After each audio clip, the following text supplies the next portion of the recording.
Morning, it's all about still I rise. Still I rise. No matter what I'm up against, no matter what you're up against, no matter what's coming your way, you can say this morning after the manna, still I rise. Still I rise. You can even put it in the chat area right now because that's the word, the impartation I want to give you on this morning. Because sometimes, the odds can be against you, but you got to realize still you rise. Still I rise. Let's greet some people this morning. Hope you had a good holiday weekend.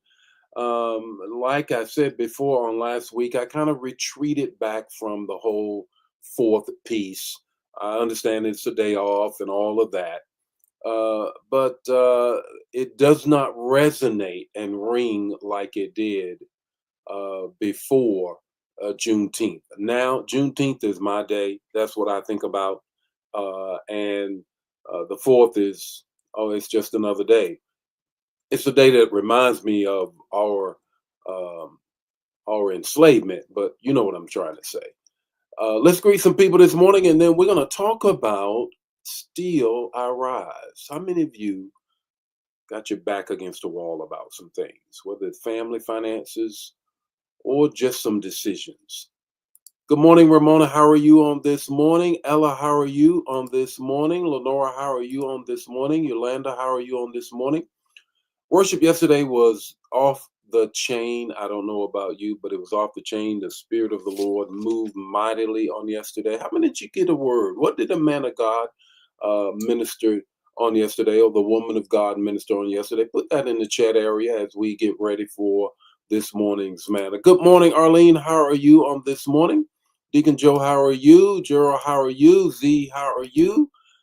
Good morning, Angela. How are you on this morning? Brother Joe, Nesbitt, how are you on this morning? Pamela, how are you? Valerie, how are you? Brenda, how are you? Still I rise. Still I rise.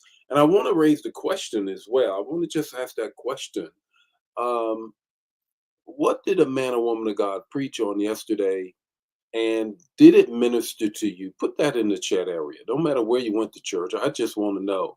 Did it minister to you on yesterday? Good morning, Valerie. How are you on this morning? Brother Pope, how are you?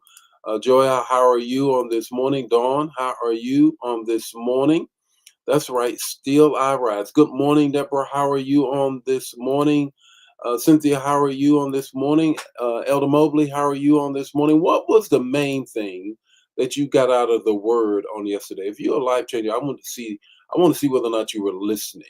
Service was a little long. The worship was powerful. God moved, but I just want to see, how are you, Felicia? How are you doing on this morning?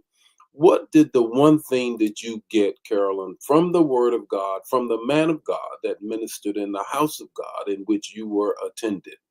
Good morning to you this morning, Minister Sent. How are you? I want to hear from you all this morning. Linda, how are you on this morning?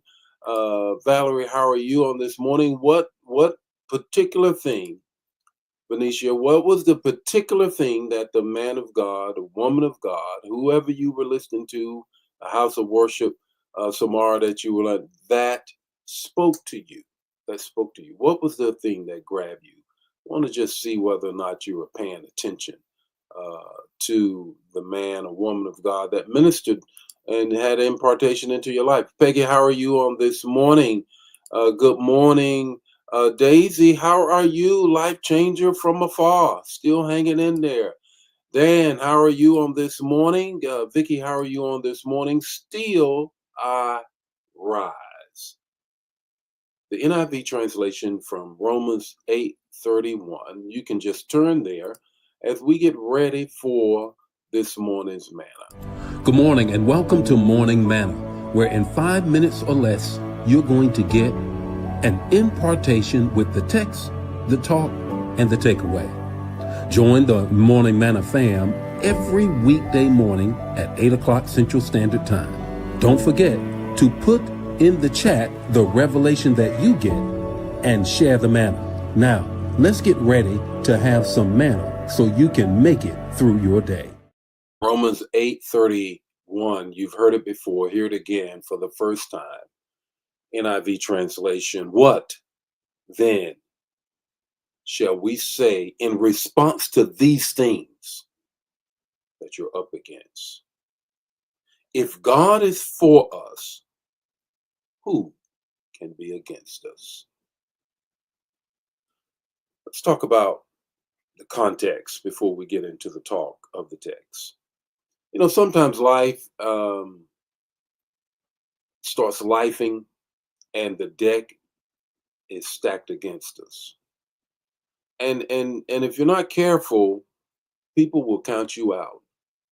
And if you don't really dig down deep, you can count yourself out.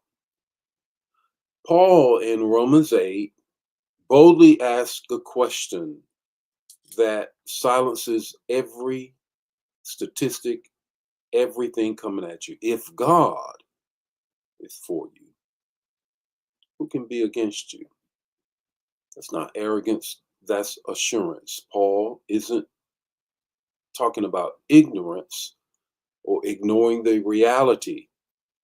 He's anchoring himself in a deeper truth beyond what he's confronting.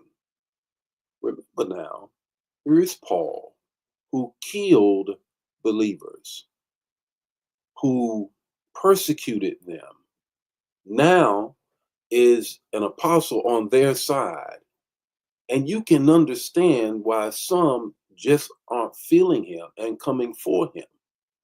I mean, what goes around comes around, Paul. But Paul's response is, God is for me. God is for me. Let me just read off a list before I give you the three things where people were against, and it seems like the odds were not in their favor. Moses versus Pharaoh, and all he had was a stick in his hand. David versus Goliath, and all he had was a rock in his hand. You against everybody. Still you rise. And what's in your hands? Let me tell you the three things. One, you need to have in your hands faith over facts. Faith over facts. You don't have to ignore the facts, they're there. Facts has a way of helping you to be full of the faith that God needs to move on your behalf. If you're at New Life, you learned yesterday that my faith is in God, though my prayers for the thing I'm praying about may be insufficient for that huge thing. And what gets me through is God pays attention to my obedience to pray, which is the second thing, obedience over opportunity. There's so many opportunities for you to throw your hands up and say, I'm not going to be able to make it. So hold on. It's faith over facts. This is what Paul was saying. Obedience over opportunity. Here's the third thing in the talk about the text. You have to have persistence over the desire to be popular. Because when you're going through, you feel alone. When you're going through, you're wondering, am I going to make it? And who's with me? Don't seek after people. Seek after persistence. What's your takeaway this morning? Here's your takeaway. When the odds are against you, trust the one who has broke the pattern for you. When the odds are against you, trust the one who has broke and made the pattern for you. Still you rise. And keep on rising today for the balance of your day. And I'll see you tomorrow morning with more morning manna. Share the manna. Don't keep it to yourself. The Lord be with you, and his face shine upon you and give you peace. God bless you.